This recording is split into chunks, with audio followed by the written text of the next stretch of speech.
Hey everyone, today I want to make a Dragon Awakening combat system easier to understand. We are going to cover skill damage, crits, status effects, damage over time, DOT basically, boss weaknesses, defense ignore, armor penetration, equipment, main stats, substats, and team building. The game tells us what many abilities do, but some important numbers such as stats, build-up points, enemy threshold, and nightmare bosses hand protection are not shown clearly in the interface.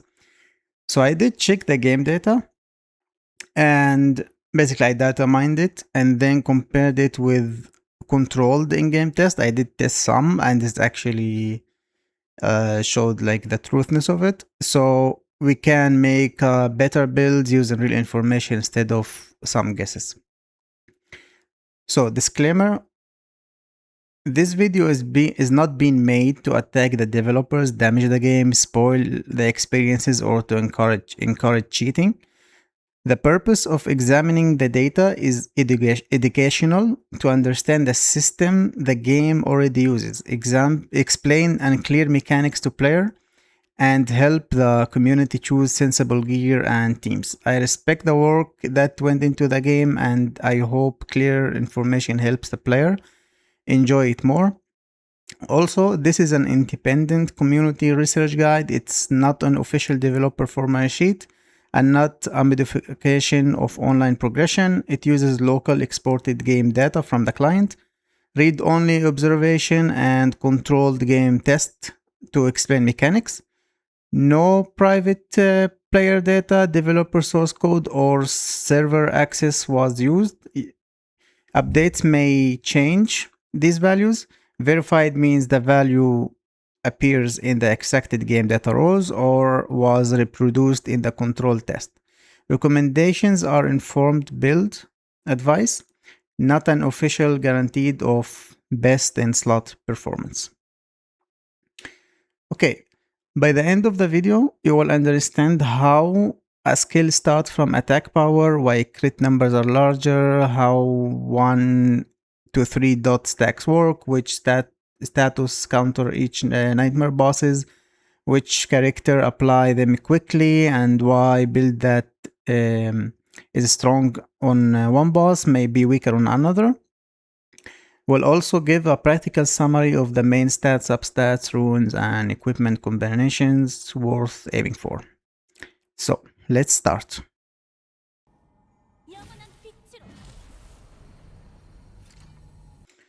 So, how does the game calculate skill damage? If we look at my attack power, it's 9.5k, and if we look at the skill, basic attack, it says 700% damage. Now, how does the game calculate this? If I take a calculator, it's gonna be 9,539 multiplied by 7.00 means 700 or 70 is the same thing. If I click enter, now you're gonna see this number here is my pure damage from the skill and attack. So basically, if I do a normal ballista shot, it's gonna do this much damage. But remember, this is with no critical involved and no boss resistance for crits involved and anything. Just skill multiplied by attack. Let's take attack and the skill damage. That's gonna be the starting number of your skill. But if I take Ursula, for example, level 90 boss, she has a crit resistances, and crit resistance, according to code, it shows 1.175 means 17.5% crit resistance. I still need to dig into this to verify this number, but according to other videos and other tests, she has around 20% to 17%. So I assume 17.5% is a crit resistance of Ursula level 90. So that means she's gonna take away my 17% here plus 0.5, 50. So it's gonna be like 99.5 something my crit against Ursula and not 117. We talk about crit later. Now, this number, the 66.7k I had with the attack and skill, with the crit resistance of Ursula and I don't crit, it's gonna turn into from 66 into 15.2k white hit. But if I manage to crit against Ursula, that's gonna turn the number into 40.7k. And the reason it turns that because she has resistances and defenses, so it's not gonna be a pure 66k, okay? Even if I crit, there's still defenses and shit like that, and we're gonna talk about defenses ahead of the video.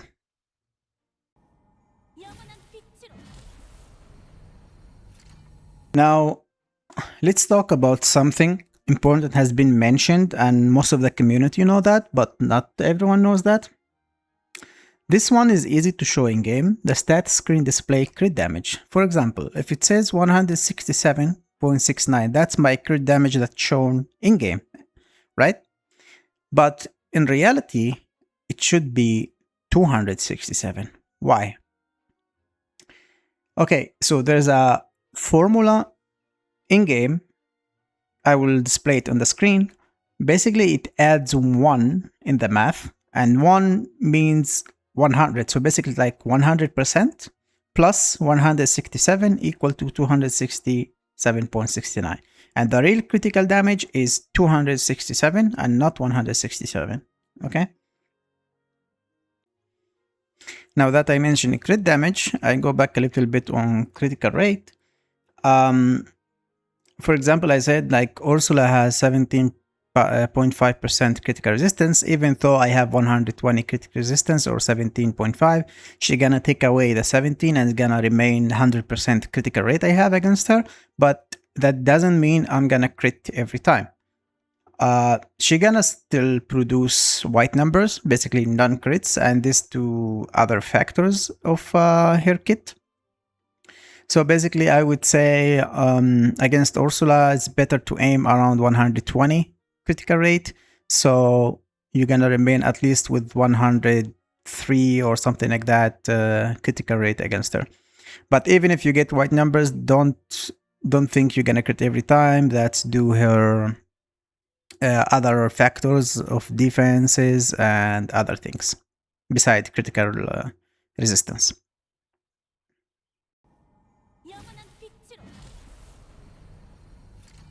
The two mechanics people mix together.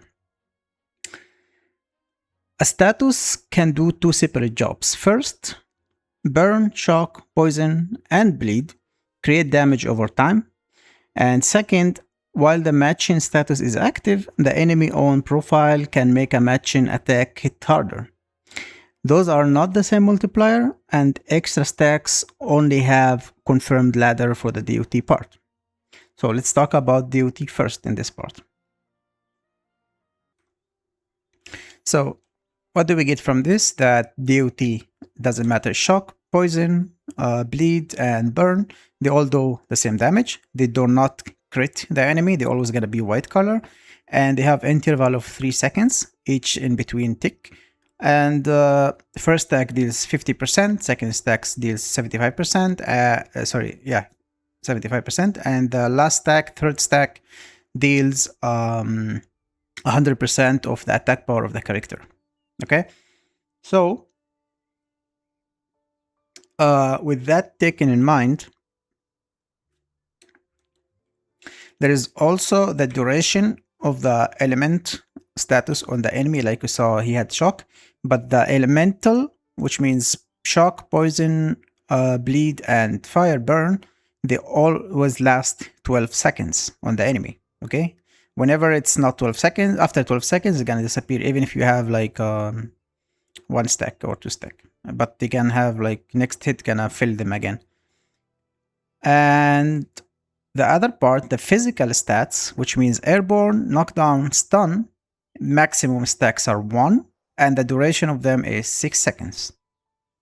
That's for DOT and stacks. Now, there is something else called the damage we deal. For example, this enemy had shock on him. How much my shock attack lightning damage gonna deal?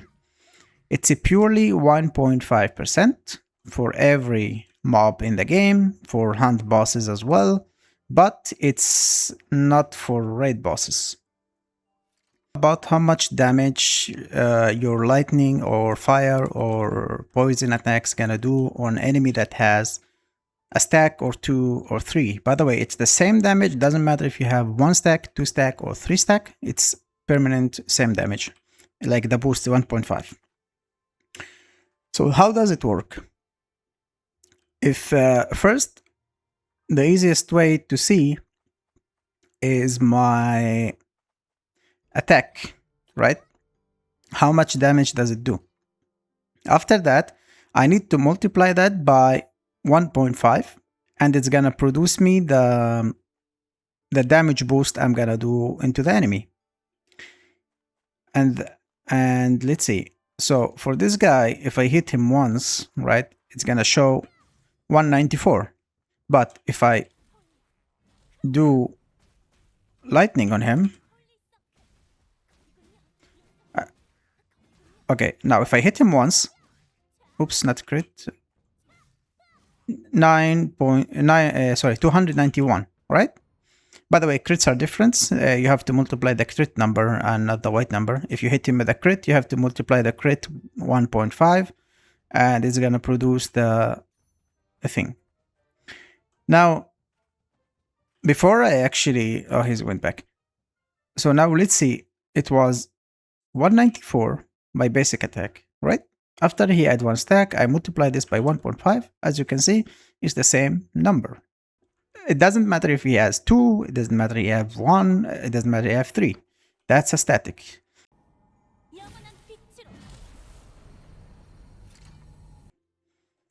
Alright. Now we move from normal enemies to raids and hunts. The checked level 90 Ursula and Gauron, which is these 2 raids here, when I check the rows, increases the matching bonus from 50%, basically 1.5, aka 50%, to 75%, meaning 1.75. So after activating one completed stats stack, like when I get 1 stack, matching attacks becomes 1.75 times their normal damage.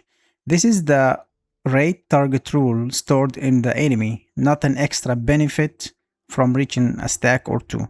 So, as I said, normal enemies have 50% more damage increased to them if they have a stack or 2 or 3.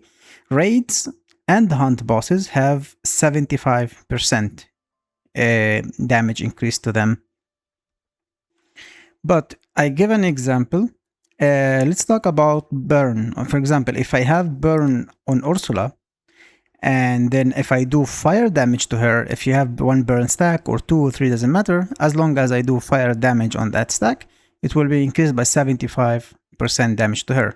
But that doesn't mean if I have burn stack and I attack her with lightning, she's gonna have 1.7. No, she's gonna have like no boost at all. You need to match the element that has a stack on. So poison, lightning, I mean shock, burn, you know, bleed, something like that. That's how it works. As long as for the DOTs, still the same as I spoke earlier in the video. So to give a quick example and a simple one, of course I'm gonna show stuff on the screen while editing the video. So let's say with no shock, your normal attack gonna hit 228 damage, right? I mean the hit you do.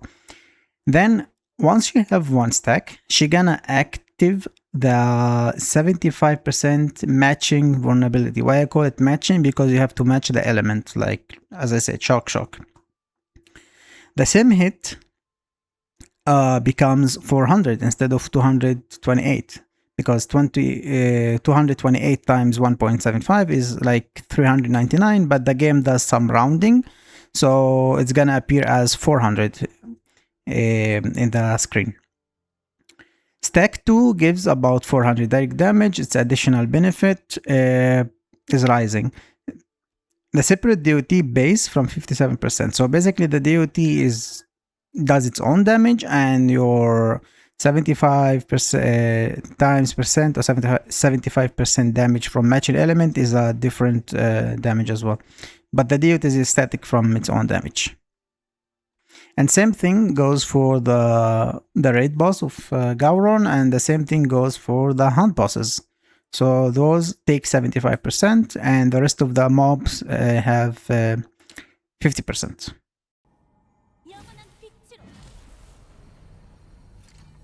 So towers, right? First off, all these towers here, all 3 towers, from elemental stats, burn, poison, shock, bleed, they all take I'm gonna say 50%. They all take 50% damage, like any other mob, if they have a stack or 2. But there's a catch here. As you may see, this blue tower here is Airborne tower, this is yellow is a stun tower, and this is a Knockdown tower, the purple. Meaning, if you do this tower, the Gust tower, as long as you have a full stack of Airborne on the enemies and you inflict Airborne attacks, it's gonna do 2 times the damage. Not 75%, not 50%, more like 200%, okay? So you do like 2 times the damage means 200% on the enemies that correspond in element. That's why it's recommended here Airborne, Stun, and Knockdown. As long as you fill that bar for the physical stats and you hit the same type attack, matching attacks, you're gonna do 2 times the damage. This is for damage types.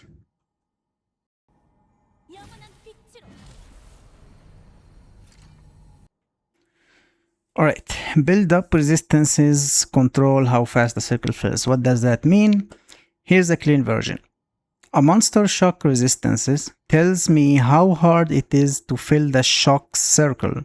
It does not cut my lightning damage once I finish the circle, and shock becomes active, which means I get 1 stack. A completely different field controls the extra matching damage.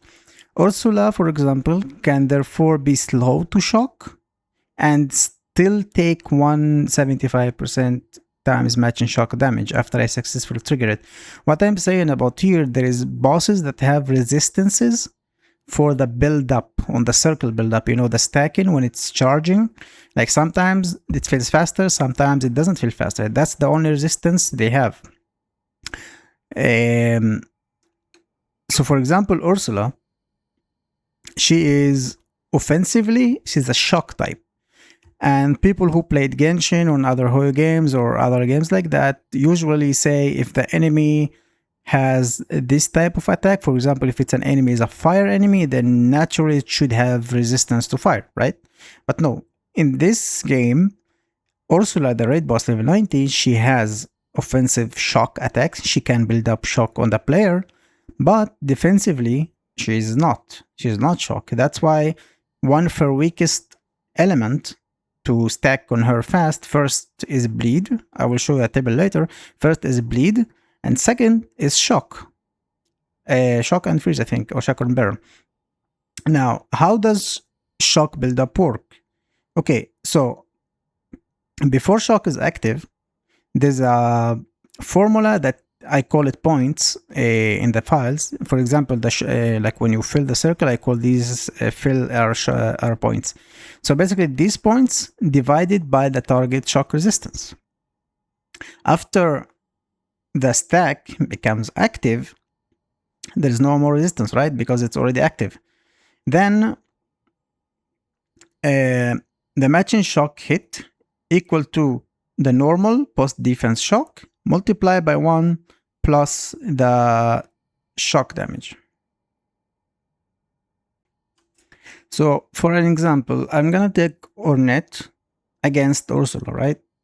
So Ornette has a 50-point shock application, and Ursula have 275 points resistance into shock. That means if I divide 50 by 275 shock resistance, Ornette gonna fill 18.2% of that circle on 50-point shock. So she gonna quickly, in few hits, gonna fill the circle in 4 hits basically.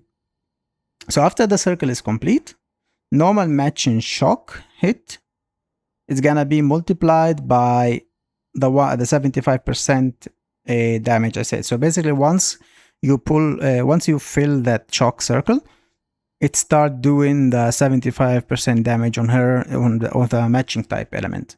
So what does this mean? Means Ursula basically this is called shock miss resist equal 275, is a build-up bucket. It's not a 27.5% light resistance and not 275 defense. Ornate must put enough shock buildup into the bucket to complete the stats. Once it's completed, Ursula separates that resistance into a new thing called shock miss, attack damage per 75. Basically, once that thing get filled, Ornette gonna do 75% more damage to Ursula because she's doing lightning damage on shock. Okay?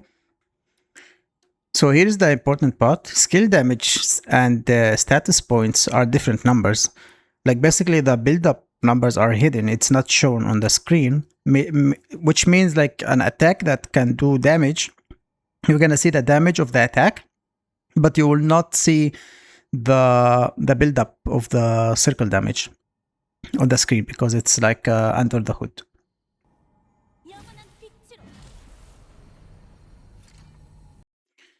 Here is an example sheet I did from DATAMINED. How to read this is basically, for example, let's take Alex as an example. His knockdown smash, which is his skill, it does 50 points knockdown. The version found is basically like normal or skill, whatever. But anyway, in plain English, basically each confirmed stats carrying hits adds 50 knockdown points. And the thing you need to look is at here. For example, Ursula level 90 human form. He deals 16.9% build-up on knockdown with this skill on Ursula. Meanwhile, he does only 5% on Forgus. And this thing here is what you need to follow. When you have like no knockdown, means this skill does not apply knockdown, or I didn't dig it enough because this is still work in progress. Same thing goes for, I try to color the skills to be easier to see, like burn with orange, frost with this, and the physical ones I didn't do anything, so it's still white. So yeah, as I said before, who was it again? If we take Roxy, bleeding grab, right? She has 50 points on bleed, and she has between each confirmed stats carrying hits 50 bleed points. Different hits or upgrades of the skill at 10 to 50 knockdown points, depending on the level of the skill, of course. So for example, in Ursula, she does 20% bleed, 16.9% knockdown, human form, by the way. And yeah, so this is the sheet for stun buildup. I will show it later or release it later, or maybe with the video and just continue working on it afterwards.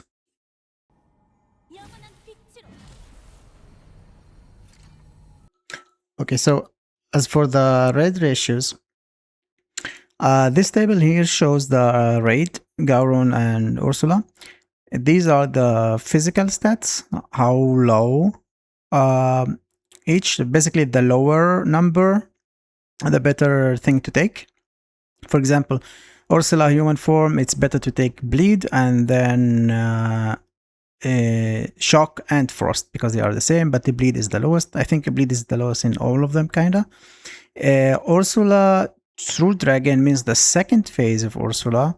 It's the same thing, bleed, frost, shock. In general, Ursula needs bleed, shock, and frost to build up faster. And Gauron needs bleed, frost, and shock. Yes, the same. These elements are the fastest to stack on the dragon. Now,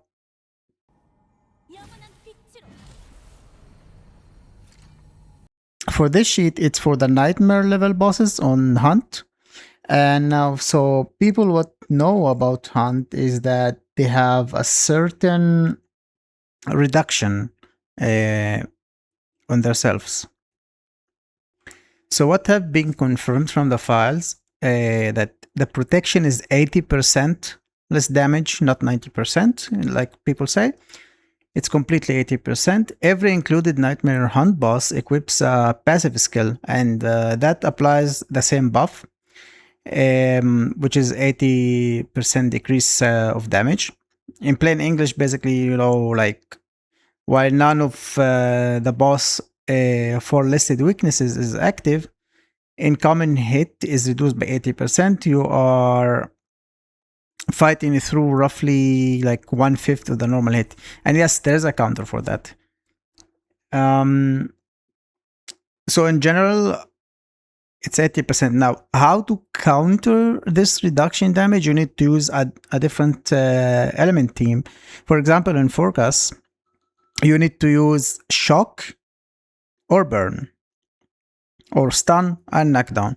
So basically, for example, I typed here Onette because that's in the file called Onette, not Ornette. The Shock has 50. And basically, you have to look here and here.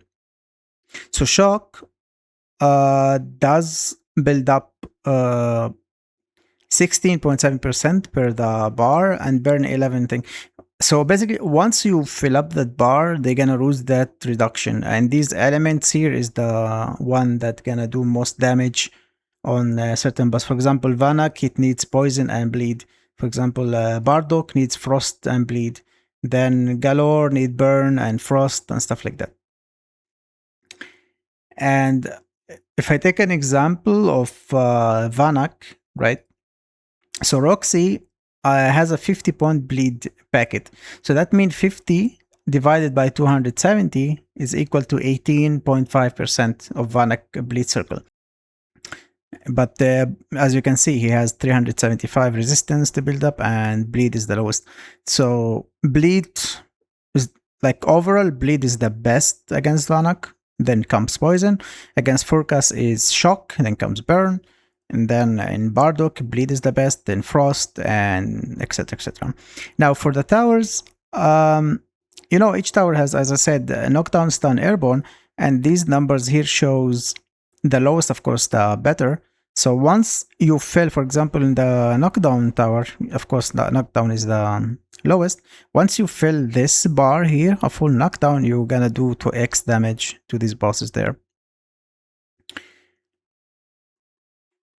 So speaking of towers now, some people were saying mono teams are the best, which I can understand why, because you keep triggering the attack combos and signal skills and fill up faster gauges and stuff like that.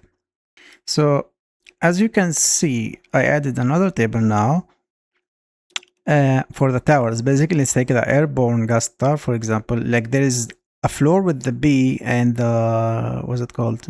The mosquito thingy. The bee has 150 shock and burn against 250 frost and poison and 350 bleed.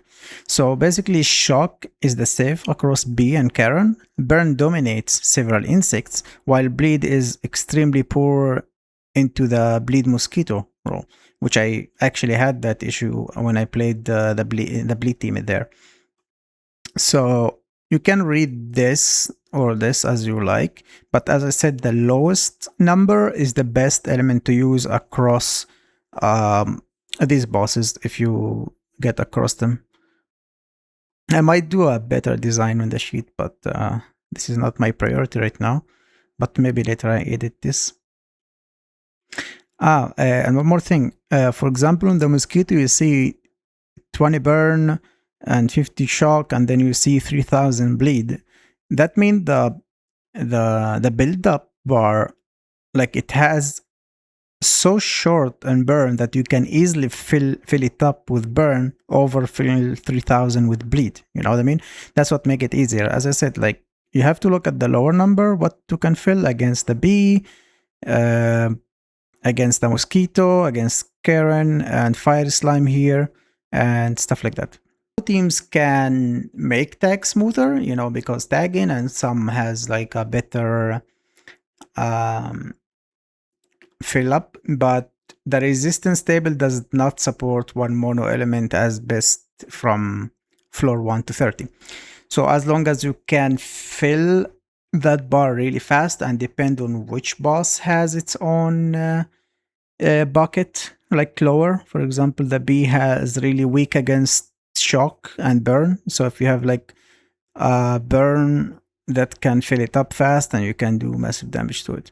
I can understand that mono team's gonna benefit from the 50% increased damage on burned enemy, or a shock team against shock enemy and extra.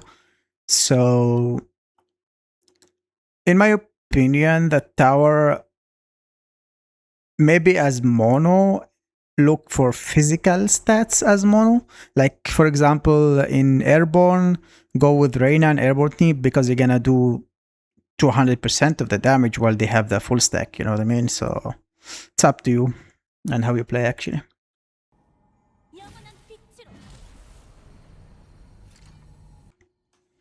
Alright, so now let's talk about something really important: armor penetration and defense ignore.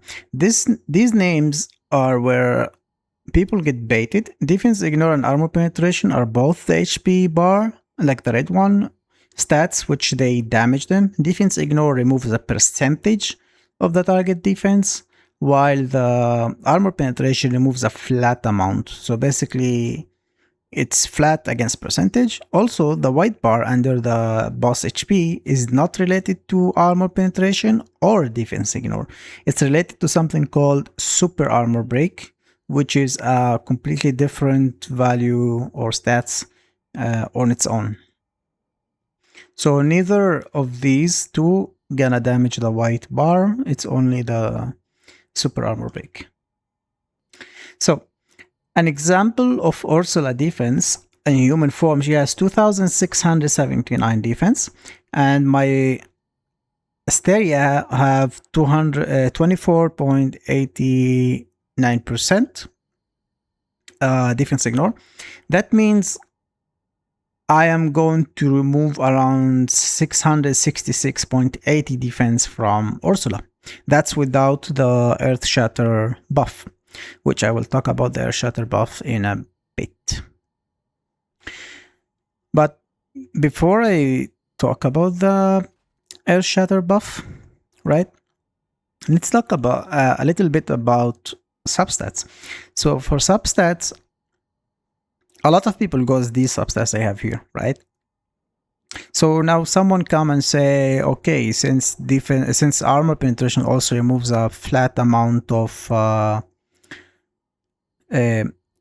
defense, why would I go flat attack and not flat armor and combine it with defense ignore? Because it's both are really good, right? Well, for that, I'm gonna show you two clips I recorded. One full same substats, just no attack, flat full armor penetration, and one with attack, and you're gonna see the difference on damage between these two.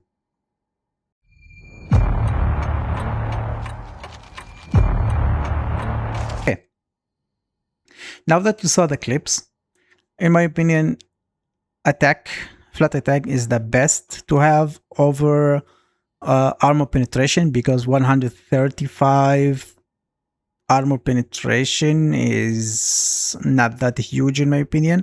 Meanwhile, flat attack can increase your damage, increase your DOT, and it's always up and stuff like that. So I would go with flat attack instead of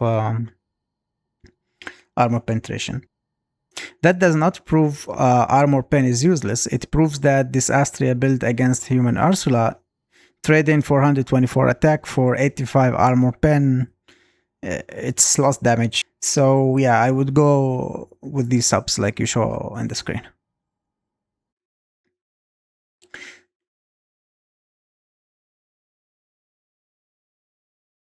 So now let's talk about Earthshatter. Earthshatter is popular because of a signal skill, right? So once you use a signal skill, it's gonna trigger 25% defense ignore, which gonna be added to these here. So basically I'm gonna have 44.89. And the thing is, Astria is really insane with this, because this thing here is a signal skill. And every time you shoot once, this thing appear. Once you click reload, she gonna buff herself with the Earthshatter buff. So it's gonna be broken on Astria. Of course, other characters gonna use it and utilize it because defense ignore is a really goated stats. Stats.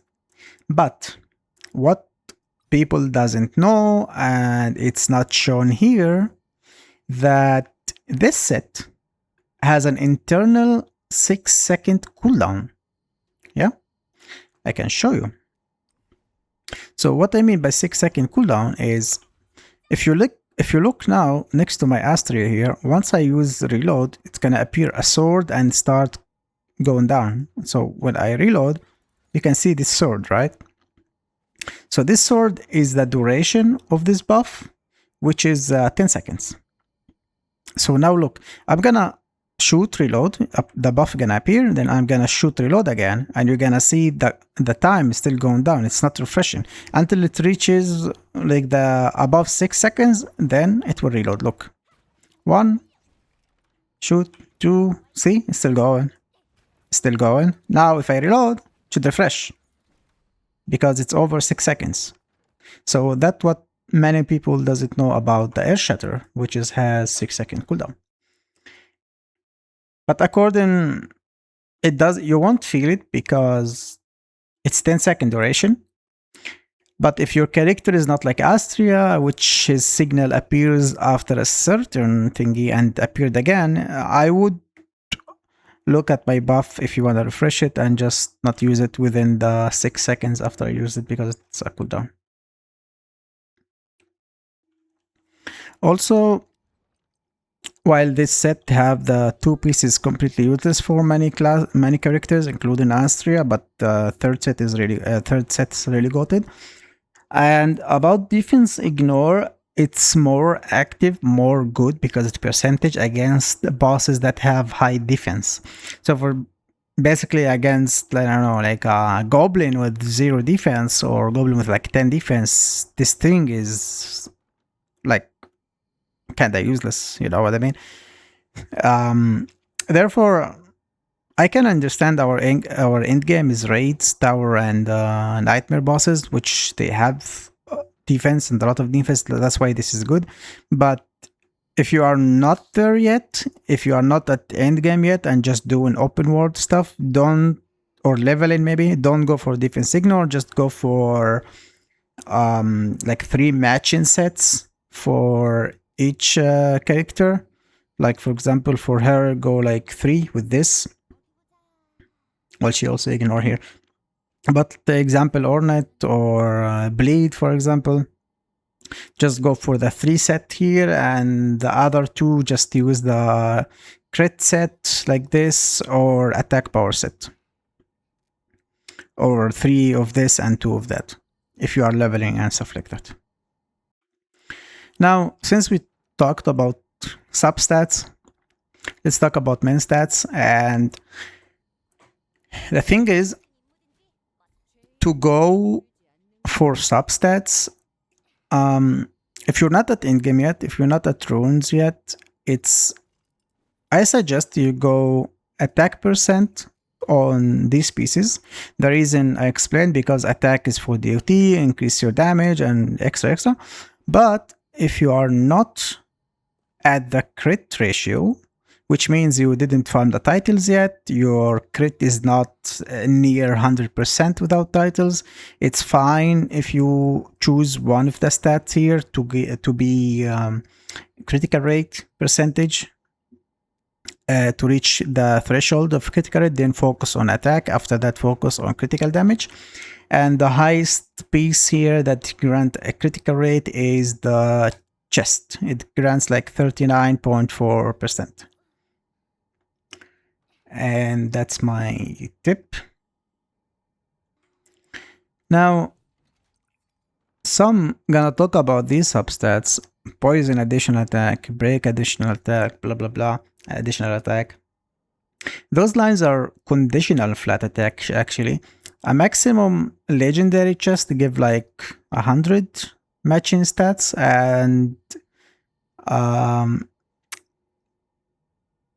Oh, yeah, around 100 matching stats against like 35 flat attack, ordinary flat attack, like this one, for example.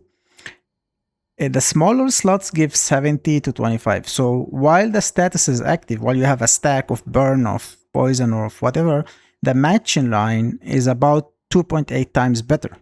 But it's conditional, as I said, because you need the stack to have, and then it becomes better than attack. But why people go to attack flat, although it's lower, because it's always active. You know, it's always round and active. Also for these tower hunt and tower bosses like this, how much defense they actually have, and you have to look here at full, which is active Earthshatter plus 5 subs, how much you remove from them. This is only without the buff, this is only the buff, and this is another 3 piece, which is 80%. And this is the end of the video. I hope I actually made stuff understandable. I apologize if it's not. You feel free to ask me any question. This is my actual first video on this game, or explaining DATAMINED stuff. I also stream on Twitch. Catch me on there if you want to ask me questions or leave questions in the comment. And probably I will make another video, maybe per character, maybe per boss. For example, like I said about Astria, that she has a enhanced arrow after reload and stuff like that. All right, peace.